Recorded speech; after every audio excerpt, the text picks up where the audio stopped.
Salam.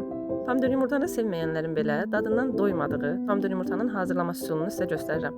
Tavamızın köhnəliyinə fikir verməməyinizi xahiş edirəm. Pomidor yumurtanı hazırlayan zaman ilk növbədə xırda-xırda doğrayırıq. Yağ vurmadan sadəcə tavada öz suyunu buraxmağını gözləyirik. Suyunu buraxır, yavaş-yavaş yumşalır, əzirik. Tam quruyana qədər, suyu tam çəkilənə qədər bu şəkildə qarışdırırıq. Suyu tam çəkildikdə isə artıq çörək yağını əlavə edib yağda bir qədər də qovururuq. Bundan sonra duzunu istiyotunu vururuq. Yağa tam düşdüyünü hiss etdikdən sonra artıq yumurtasını əlavə edə bilərik.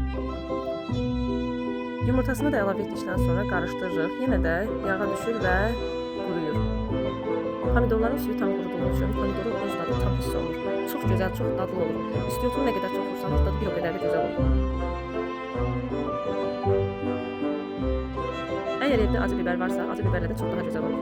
Məncə bu üsulla mütləq hazırlamalısınız. İnanın ki, çox bəyənəcəksiniz. Hazırlayan hər kəsə nuş olsun. İzlədiyiniz üçün çox sağ olun.